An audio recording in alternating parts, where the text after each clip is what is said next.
હમણાં એસડીએમ સાહેબને બી પૂછ્યું, એસડીએમ પ્રાંત સાહેબે મને ટેલિફોને કીધું કે આમાં મેં કોઈ પરમિશન નથી આપી, તો તમે કયા પરમિશનની આધારે આ લોકોએ એ લોકોનું કેન્દ્ર આવે ને એનામાંથી કેન્દ્ર ડાયરેક્ટ અહીંયા કરવાનું એવું તમને મેં સાંજે 8 વાગે ફોન કરીને ધ્યાન દોર્યું હતું કે આ લોકો ધમાલ કરવાના છે, મીડિયામાં આ લોકોએ નાખ્યું છે, પૂર્વ આયોજિત આ લોકોનું કાવતરું છે, આ કોઈ ધર્મ રક્ષાની રેલી નથી, આ લોકો મુસ્લિમોને ટાર્ગેટ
निकाल। अबे मारो मत ही, घुटने तोड़िए उसके, निकाल। अभी जड़ना है पापा को जाने दो। के लवड़े जल्दी निकाल।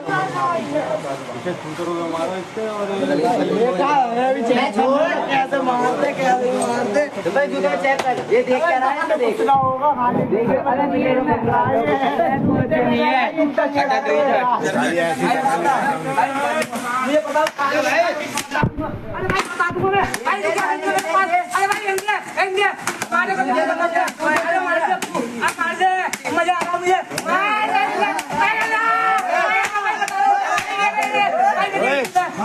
विश्व हिंदू परिषद या बजरंग दल की यात्राएं हों, उस यात्राओं का निकलना, उसका डीजे के ऊपर गलत जो गाने हैं, ऐसे गाने हैं जिससे धार्मिक भावनाओं का आहत हो, ऐसे सॉन्ग, ऐसे गानों को बजाना, और ज्यादातर जहां कहीं भी कोई मस्जिद हो या कोई मदरसा हो, उसके करीब जाकर के ही बिल्कुल ये इस काम को अंजाम देने की एक सोची समझी साजिश ये भारतीय जनता पार्टी की जो भगेनी संस्था है वो कर रही हैं। सोची समझी साजिश के तहत ये गोदी मीडिया का पूरा ये काम है। और आप देखोगे अब तो देश की पार्लियामेंट भी सुरक्षित नहीं रही है। देश की पार्लियामेंट के अंदर भी जो कुंवर दानिश अली के खिलाफ जिस तरीके से दिल्ली के जो सांसद है रमेश विधुर जी ने जो कहा है, मैं मानता हूं कि ये तो पराकाष्ठा हो गई। इसमें हिंदू समाज का कोई लेना देना नहीं है, मुस्लिम समाज का इसमें कोई लेना देना नहीं है। इसमें लेना देना जो है वो भारतीय जनता पार्टी की जो भगिनी संस्था है उनका है। उनके प्लांटेड किए हुए जो लोग हैं षड्यंत्रकार, वो लोग इसमें शामिल होते हैं। और एक पत्थर उन्होंने फेंक दिया या एक डीजे लगा करके उन्होंने ऐसा गाना बजा दिया कि जिससे दो समुदाय आमने सामने आ गए। समुदाय उसके बाद लड़ते हैं। बिल्कुल, पत्थर मुस्लिम भी मारता है और पत्थर जो है हमारा हिंदू भाई भी मारता है, लेकिन उनको लड़ने पे मजबूर किया जाता है। आप देख रहे हैं देश लाइव, देश की आवाज। अस्सलाम वालेकुम, आदाब, नमस्कार, सत श्री अकाल। देश लाइव में आपका स्वागत है। दोस्तों, 2024 के चुनाव से पहले देश भर में अलग अलग जगहों पर यात्राएं निकाली जा रही है। कहीं पर विश्व हिंदू परिषद की तरफ से, कहीं बजरंग दल की तरफ से, अलग अलग हिंदू संगठनों की तरफ से यात्राएं निकाली जा रही है। और ऐसा लगता है कि एक पैटर्न के तहत जानबूझकर कुछ चीजें ऐसी की जा रही है जिससे कि देश का माहौल खराब किया जाए। गुजरात में पिछले 2 दिनों के अंदर वडोदरा के करीब में सावली, वहां पर एक मामला सामने आया। इसके अलावा नर्मदा में इसी तरह का एक मामला सामने आया। इसके अलावा रायगढ़ में, अहमदाबाद के रायगढ़ में भी कुछ थोड़ा सा इस तरह का कुछ एक मामला सामने आया।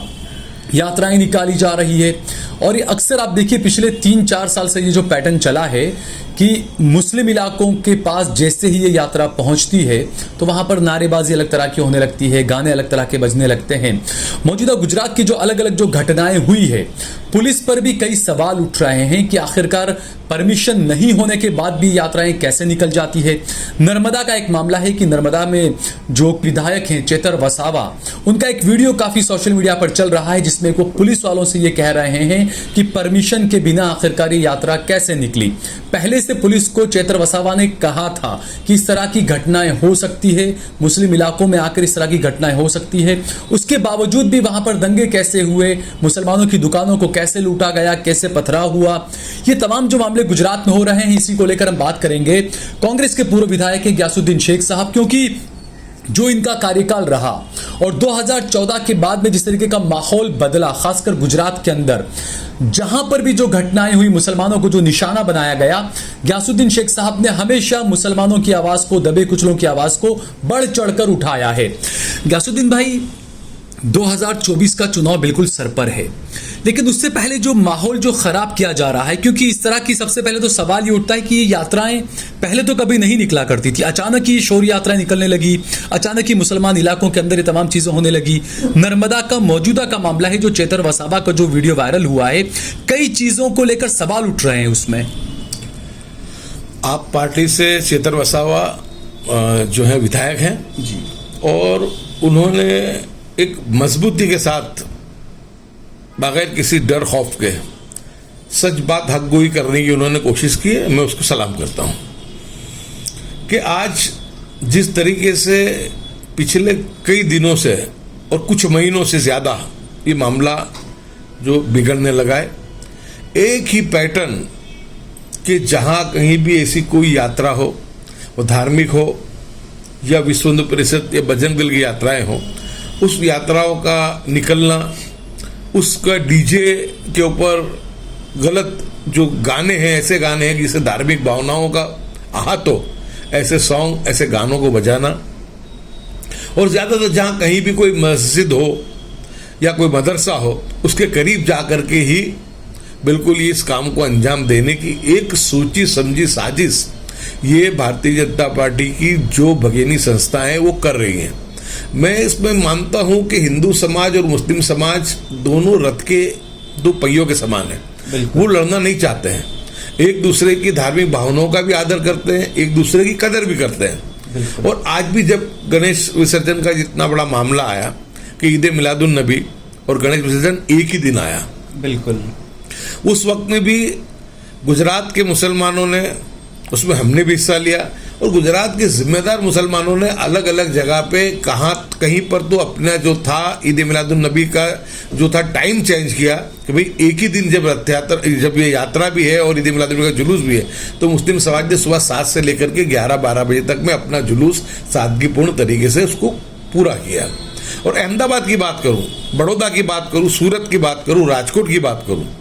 हर जगह मुसलमानों ने ये फैसला किया कि भाई इन इलाकों में बड़े पैमाने पे जो है गणेश विसर्जन के लिए जुलूस भी निकलते हैं और ईद मिलाद नबी का जुलूस भी निकलता है। तो अपनी परंपरा को छोड़कर, अपनी परंपरा को तोड़कर, न कोई अहम का मुद्दा बनाते हुए, लेकिन एक एकता भाईचारा बना रहे, अमन अमान बना रहा है, उसके लिए मुस्लिम समाज ने इतना बड़ा डिसीजन लेकर के, जिसको कि पैगंबर साहब का जन्मदिन जो था 28 तारीख का था, उसके बावजूद उसको छोड़ करके 29 तारीख को उसको मनाया गया। यानी यहाँ पर मुस्लिम समाज की भी भावना जो है वो साफ दिखती है कि मुस्लिम समाज ये नहीं चाहता कि कहीं पर भी किसी तरीके की कोई ऐसी अप्रिय घटना बने या हिंदू मुस्लिम के बिचाव के अंदर कोई मनमुटाव हो,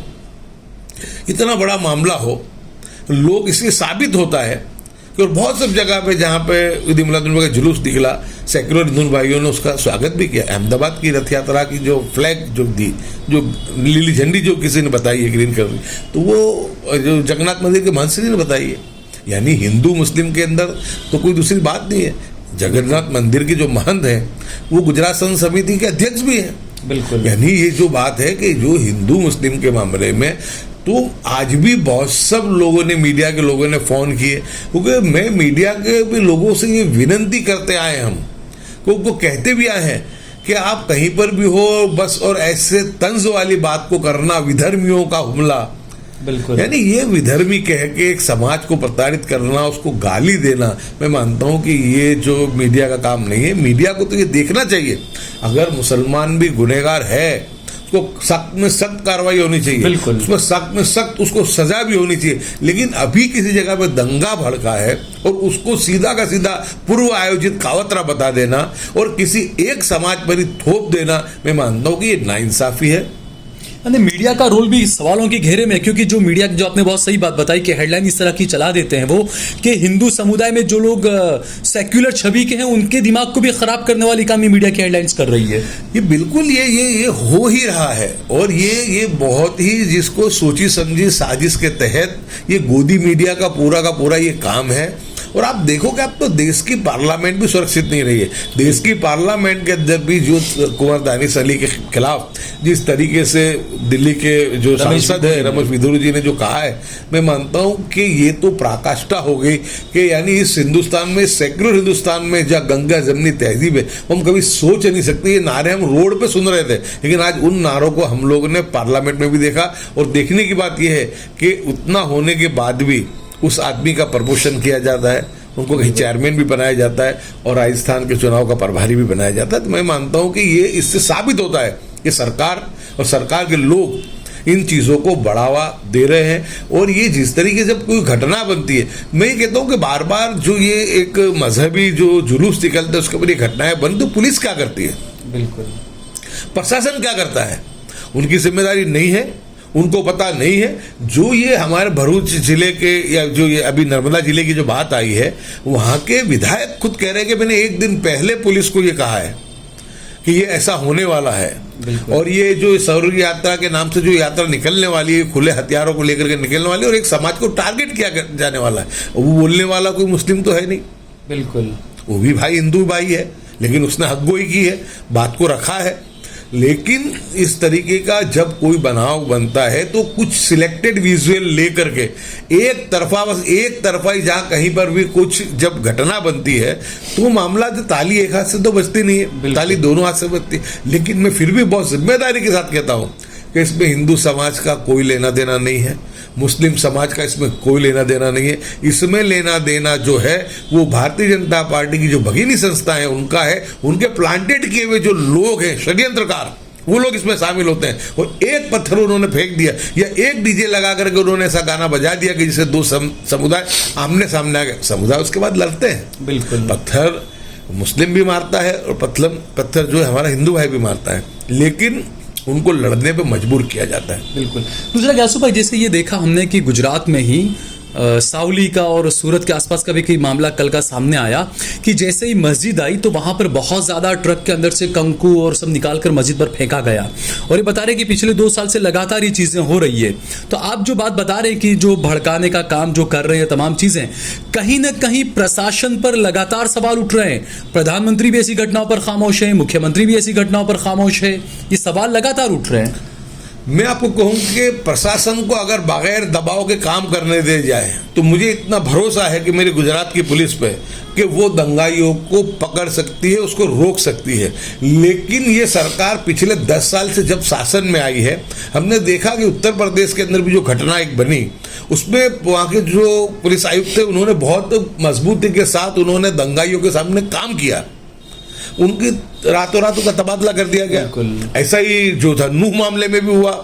कि जो जिस मौलवी की हत्या हुई थी उसके आरोपियों को एक अधिकारी ने पकड़ा, उसको भी रातों रात तब्दील कर दिया गया। यहाँ तक कि अब तो कोर्टों को भी सुरक्षित नहीं रखा जा रहा है कि जब सुओ मोटो लेकर के हरियाणा पंजाब हाईकोर्ट ने जज मैटर को सुओ मोटो लेकर के उसका संज्ञान लेते हुए उन्होंने सरकार को नोटिस दिया जज का भी कि हाँ, तो उनका रातों रात उसका तबादला हो जाना, आज ये रमेश बिधूरी जैसे लोगों का बोलना और उस पर कोई एक्शन नहीं लेना और ऐसे बोलने जहर उगलने वाले लोगों का प्रमोशन होना, ये इसको बढ़ा मिलता है। तो जो अधिकारी हैं वो भी, जो न्यायिक काम करने वाले इंसाफ परस्त है, वो भी डरते हैं। अगर उनको इंसाफ से काम करने दिया जाए, ये इसका रास्ता ये नहीं है कि तुम 5 हिंदू को पकड़ लिए,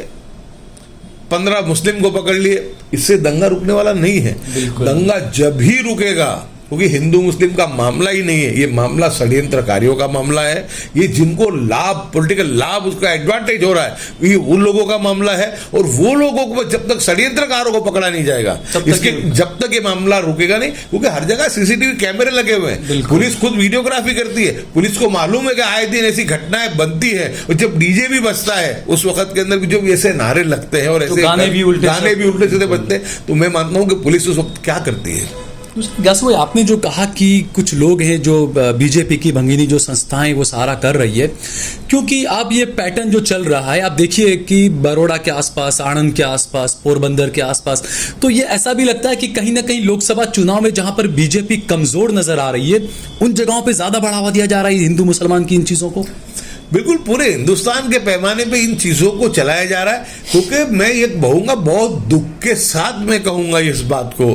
कि आज इसके लिए जो था कि ऐसी अगर कोई भी घटनाएं बनती हैं और फिर जिस तरीके से उसको सोशल मीडिया पे और गोदी मीडिया के द्वारा उसको प्रसारित करके जो हिंदू मुस्लिम का जहर पूरे हिंदुस्तान के अंदर जो बीज बो दिए हैं, और आज उसका मामला ये बना है कि आज ऐसा करने पे लोगों को वोट मिलते हैं, आज उनकी उससे चुनाव में जीत निश्चित होती है। उत्तर प्रदेश का भी दाखला हमने एग्जाम्पल हमारे सामने है और दूसरी बहुत सब जगह पे है। तो उस वजह से उनको पता है कि यही एक आसान रास्ता है कि हम अगर हमारे परफॉर्मेंस के आधार पे वोट मांगने जाएंगे तो बेकारी इतनी बड़ी, इतनी सब है, महंगाई का इतना सब मामला है, हर क्षेत्र में सरकार विफल रही है। तो सरकार के पास हिंदू मुस्लिम करने के साथ दूसरा रास्ता नहीं है। और उनको ये बहुत अच्छे तरीके से ये जो था ये समझ में आ गया है कि ये बहुत बेहतर रहेगा और इस काम को अगर हम चलाते हैं तो ना हमारे सामने कोई सवाल होगा, ना कोई हमारे सामने जवाब होगा, और लोगों को गुमराह करके, लोगों को ध्रुवीकरण करके हम इस वोटों को हम हत्या लेंगे। लेकिन ये मैं मानता हूं कि ये बहुत बड़ा गुनाह है, बहुत बड़ा पाप है, क्योंकि इसमें जो नुकसान होता है वो निर्दोष हिंदुओं को भी होता है, निर्दोष मुसलमानों को भी होता है। जेल में हिंदू को भी जाना पड़ता है और मुसलमानों को भी जाना पड़ता है। लेकिन इन लोगों को हिंदू मुस्लिम या किसी और चीज से ले, उनको तो बस एक समाज को विलन के तरीके से लोगों के सामने प्रताड़ित करना, एक राक्षस हो इस तरीके से उनको लोगों को बताना और उसको बता करके अपने वोटों हथियाने का जो काम ये कर रहे हैं, मैं मानता हूँ ये बहुत बड़ी देश की कुसेवा कर रहे हैं। इसके आने वाले दिनों में इसके बहुत गंभीर परिणाम हमको ये देखने ना मिले, ऐसी हम ईश्वर अल्लाह से प्रार्थना भी करते हैं। क्योंकि जिस तरीके का माहौल देश में बना दिया है कि आप दिल्ली का एक मामला देखो कि एक मामूली सा एक लड़का, गरीब लड़का, हाँ बिल्कुल, यानी जो मंदबुद्धि का वही ऐसा कर सकता है कि वो अपना गणेश जी की मूर्ति के सामने एक फल पड़ा हुआ था, वो फल उठा के, वो एक केला जो था उसको बनाना, उसको उठा करके वो उसको खाता है और उसको पूरी रात मारते हैं और उसकी वीडियो वायरल होती है। फिर ये देखो, ये यानी ऐसा भी नहीं है कि कोई अचानक से घटना बनी है, उस घटना का वीडियो भी वायरल होता है। तो यानी देश के लोगों की मानसिक स्थिति को कहां पे ये लोग ले गए हैं। लेकिन देश तो ये वो देश है, यहाँ पर तो हर एक दूसरे के साथ लोग एक दूसरे के धर्म की धार्मिक भावनाओं का आदर सम्मान करते हैं। लोग नहीं चाहते, आज भी मेजोरिटी जो लोग हैं वो सेक्युलर लोग हैं, वो लोग आज भी ऐसी चीजों की निंदा करते हैं। ठीक है, जो मेन स्ट्रीम मीडिया है उसको अंदर ये चीजों को तरजीह नहीं दी जाती, लेकिन आज तुम सोशल मीडिया के ऊपर देखो, जो यूट्यूबर है वो बहुत बड़ी आज देश की सेवा कर रहे हैं, सच को उजागर करने की पूरी वो कोशिश कर रहे हैं, ऐसी घटनाओं को लोगों के सामने उजागर कर रहे हैं। तो मैं ये मानता हूं कि अब सरकारों को शर्म करनी चाहिए। और ये जो घटनाएं बन रही है लोगों के साथ का, ये जो खेल है लोगों की जानों के साथ का, क्योंकि ये मैं मानता हूं कि जिसके घर में जिसको ठेस पहुंचती है उसको पता चलता है कैसे बहनें विधवा होती हैं, बच्चे अनाथ होते हैं, लोगों के मान मिलकर जो पूरी जिंदगी की कमाई वो उजड़ जाती है और निर्दोष हिंदू मुस्लिमों को जेलों में बंद होना पड़ता है, जेलों में जाना पड़ता है। लेकिन सिर्फ और सिर्फ ये जो है वोटों की सियासत के लिए जो मामला बन रहा है, मैं मानता हूं कि वोटों की सियासत, चुनाव जीते भी जाएंगे, चुनाव हारे भी जाएंगे, सरकारें बनेंगी भी और सरकारें बिगड़ेंगी भी, लेकिन जो देश का माहौल सौहार्द जो बिगड़ रहा है, मैं मानता हूं कि ये बहुत बड़ा नुकसान इस देश को, इस समाज को होने जा रहा है। और जिस तरीके से इससे इंटरनेशनल लेवल पे भी हमारी छवि जो है उसके ऊपर बहुत बड़ा लांछन लगता है। इस चीज को लेके हम लोग, मैं हूं, हमारे साथी धारासभ्य जो मेरे अभी वर्तमान धारासभ्य इमरान खेड़ावाला, जावेद पिरजा साहब, यूनुस पटेल और कुछ सीनियर आगेवान, हम लोग मुख्यमंत्री से भी और राज्यपाल श्री से भी और हम लोग राज्य के डीजीपी को भी हम मिलने वाले हैं कि बार बार ये जो धार्मिक मजहबी जुलूस निकल रहे हैं उसमें घटनाएं क्यों हो रही है और ये क्यों ये रुक नहीं रही है, प्रशासन क्या कर रहा है, पुलिस क्या कर रही है, इन सब बातों को लेकर के हम उनका ध्यान आकर्षित करने के लिए हम ये करेंगे, क्योंकि मैं तो ये बहुत मुझे खुशी है कि मेरे समाज ने इतनी बड़ी कुर्बानी दी कि आज इतना बड़ा त्यौहार था, प्यारे नबी सल्लल्लाहु अलैहि वसल्लम की उनकी विलादत का मौका था, लेकिन फिर भी एक दिन पूरा का पूरा बदल के उस जुलूस को दूसरे निकाल, यानी इसमें तो हमारी मनसा बिल्कुल साफ हो जाती है कि हम इस चीज को हम ये नहीं करना चाहते। और ऐसी मनसा हिंदू समाज की भी बहुत सब जगह जब ईद मिलाद के जुलूस निकले तो उसका स्वागत और सम्मान भी किया, तो फिर है कौन? तो यासु भाई, क्या ये ऐसा माना जाए क्योंकि 6 दिसंबर आने वाला है, शौर्य दिवस मनाते हैं और 2024 से पहले एक बार वही हिंदू मुस्लिम राम मंदिर वही सारे मुद्दे हैं, तो 6 दिसंबर से पहले ये क्या रिहर्सल के तौर पर तमाम ये घटनाएं की जा रही है कि 6 दिसंबर पे कुछ बड़ी अनहोनी का कुछ प्लान किया जा रहा है सिर्फ वोटों की राजनीति के लिए, क्या ऐसा भी कुछ माना जाए इसको? बहुत सब बुद्धिजीवियों ने और जो लोग सियासत के जानकार हैं और उन्होंने भी ये आशंका इस बात की जताई है। आपने देखा होगा उद्धव ठाकरे जी ने भी इस बात को बताया है, फिर जो जम्मू कश्मीर के जो राज्यपाल रहे मलिक साहब, उन्होंने भी इस आशंका को जताया है और इसके अलावा भी कई लोगों ने इस आशंका को जताया कि चुनाव जैसे जैसे नजदीक आएगा ऐसे ऐसे इस घटनाओं को अंदर बढ़ोतरी होगी, और हम देख रहे हैं कि ऐसे ऐसी घटनाओं में बढ़ोतरी होती भी जा रही है। तो यानी ये अब जिसका काम है, क्योंकि सरकारों का काम होता है दंगों को रोकना, सरकारों का काम होता है दो समाज के बीच के मनमुटावों को बंद करवाना, रुकवाना, समाज के अंदर अगर एक दूसरे के खिलाफ के अंदर कुछ भावना है या कुछ गलत फहमी है उसको दूर करना, लेकिन ये सरकार तो खुद पैदा कर रही है। सरकार का सांसद लोकसभा में खड़े होके मुल्ला, कटवे, आतंकवादी और उग्रवादी जैसे अल्फाजों को इस्तेमाल करे, और उससे भी ज्यादा शर्म की बात कि उसके साथ में जो बैठे हैं उसके बगल में 2 सीनियर जो मंत्री रह चुके हैं देश के, वो ठा के मार के हंस रहे हैं। तो ये क्या मैसेज तुम लोगों को देना चाहते हो? यानी अब तो देश का जो भी बुद्धिजीवी वर्ग है, सिविल सोसाइटी के लोग हैं, वो सभी के सब इन चीजों को देखकर आश्चर्यचकित हैं कि क्या हो रहा है, देश को किस दिशा में ये लोग अपने पर्सनल स्वार्थ के लिए ले जा रहे हैं। तो अब तो इसका रास्ता एक ही है कि लोगों को ही समझना पड़ेगा, आवाम को ही समझना पड़ेगा, कि आवाम को ही जागरूक होना पड़ेगा कि ये हमारे हिंदू मुस्लिम को गलत तरीके से 2 भाइयों को लड़ा करके ये अपनी राजनीति साधने के लिए देश का कितना बड़ा नुकसान कर रहे हैं। अब लोग जब तक इसके खिलाफ अवेयर नहीं होंगे, लोग ऐसी बातों के खिलाफ आवाज नहीं उठाएंगे और मीडिया भी उसका जो है वो सही मानों में जो उसका रोल है वो ईमानदारी पूर्वक अगर नहीं बताएगा, तो मैं मानता हूं कि इस देश के अंदर ऐसे हालात दिन ब दिन और बढ़ते ही जाएंगे। ये हालात जो है ये घटने वाले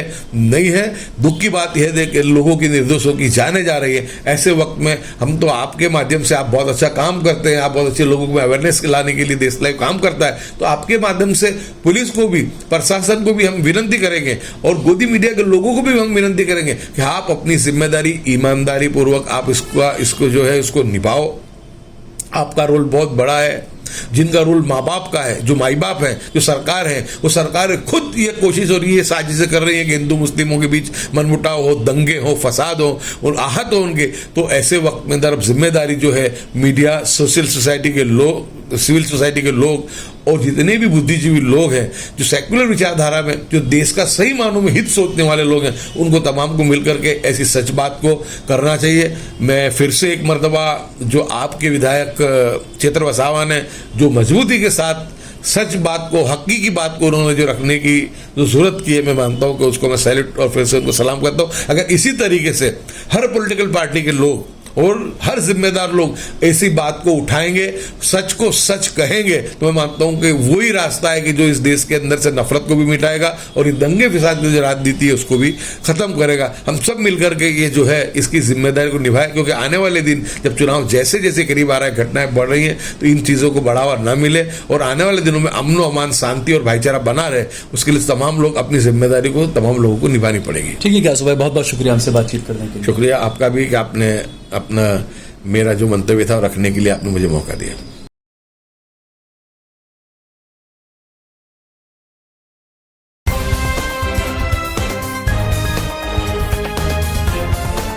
देश और दुनिया की तमाम छोटी और बड़ी खबरों के लिए हमारे चैनल को सब्सक्राइब करना न भूलें और बेल का बटन जरूर दबाएं।